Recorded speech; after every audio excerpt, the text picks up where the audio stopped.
누가 이친 이나오기 모품다 같이당 예행한적이 하나 시기 비디오 샘잡으니까 맘 예미 맘 ऐसे फ्री हो गए को मैम फ्री हो गए अस मथक से नुंग तारी है सीनेबा असमय तौरगनेबा नहान mission सोइजे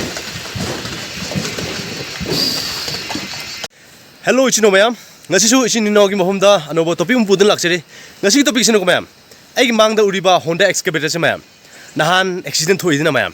nung achoba laga magi hydro pump da yeiraga engine su tangkhai khai gre ha ma'am tangkhai khai badagi akhoi nungdang chupna machine ani toraga chena ching maneba excavator do adu phabusu chen do amuga tatli amuga samba tauna dum nereba matam si theng yam thengeba nungdang se pung tara pung 12 muk tagre ko ma'am adu ma'am hojiksu nahan machine se kabok habidi risk mafam digi chingdok paya ba chingdu chingthoe adu osu mana hojik leidiba position se ko ma'am mana hojik leiba position se yamna sathiba position ni maramdi chingadi adum naknare ko ma'am aduga handak sidi nongchu tha su matam oibani na adu machine se yamna risk oiba mafam dani akoine thamise aduna nahan thingdabagi chen su tatman bagi aduda adum thamgare aduda ngasina amuga asigi machine se amuga chingthoga amuga yamna shape oiba mafam da thamgane ko ma'am hojik asigi machine leibagi thabak suba yadreba natadi sigi nungse sida loin thamgodabneba sigi machine sana out tawni ko ma'am ai machine se ngasi numi chupna thabak se sugi sudre aduga yameba nungse tabase aduga ekoi imanaba masina hojik natama kanna lothoiye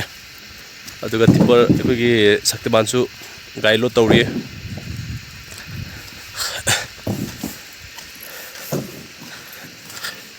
natpudi ayambadi loina lothokre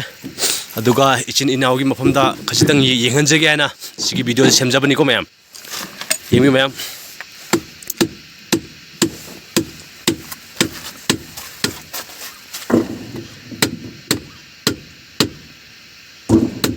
mahada thau ta ba hore ko ma'am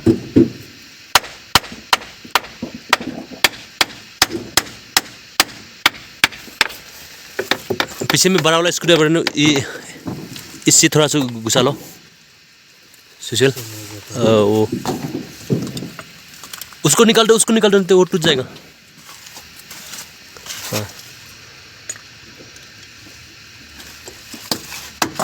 शाबाश लथुक तो रे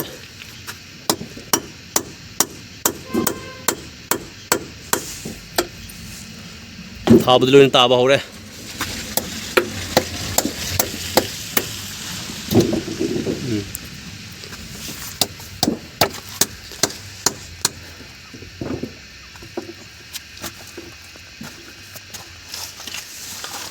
obviously ma'am कोई ngasai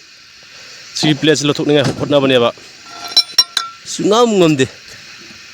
aduga hojikti lothokre asida sigi mapam sida ko panna leiba plate se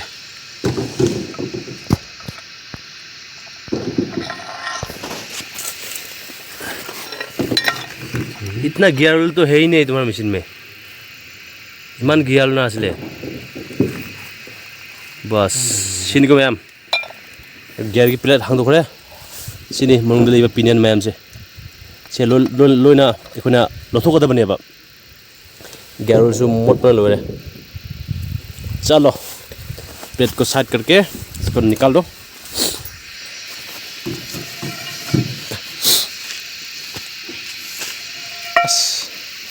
चाक चा दिया हाउनी ने खाना खाने से बहुत अच्छा होगा ना चलो अभी इसको ये बाकी है बाप ये तो बहुत भारी होगा रे बहुत भारी होगा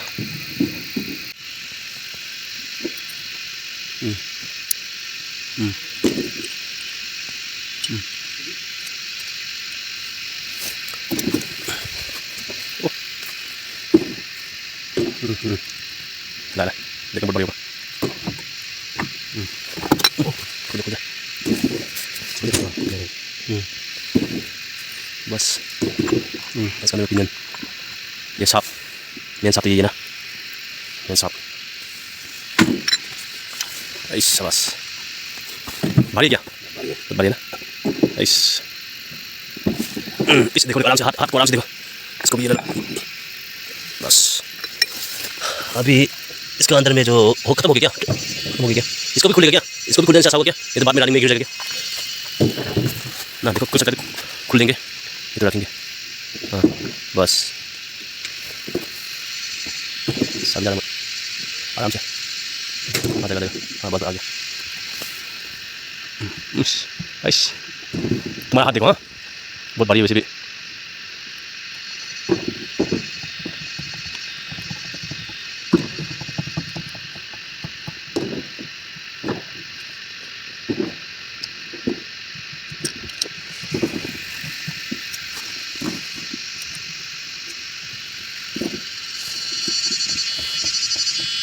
खुद ही सब बने बहुत बड़ी होगा लूंगी को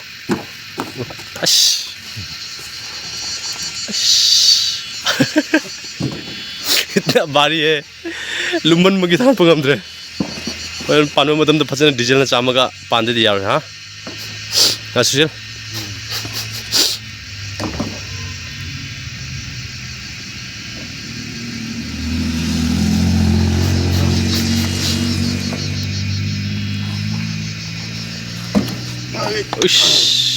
ख्वांग टेकनी बस सीसे थमग्रो ओके मैम असिना लास्ट हाँ असिना लास्ट नहीं थमग्रो हजिक मनुंगदा लेइसिको मैम ए आगेबको हजिक एकोई सिगी गियर से फ्री ओइगरेको मैम फ्री ओइगरे अस मथक्ते जो नुंग तारिए सिनेबा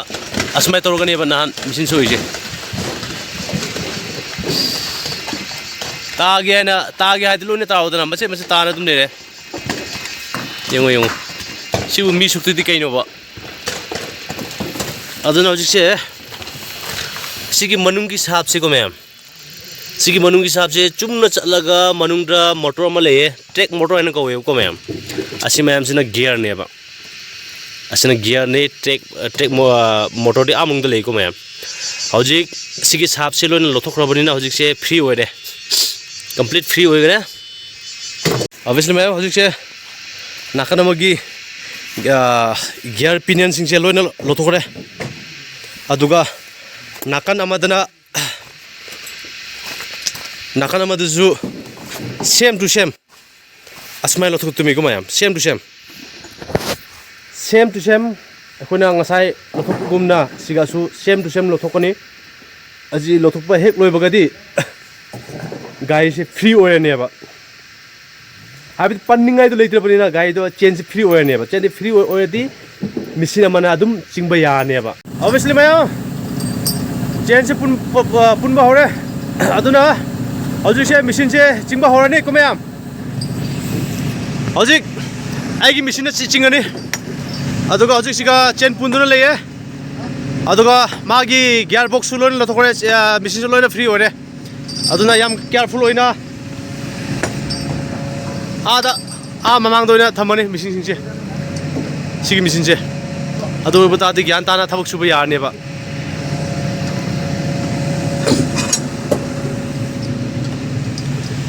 फजन पुलो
Apa, Vito photographer na. Saan doon? Kaya naman. 아, 그러니까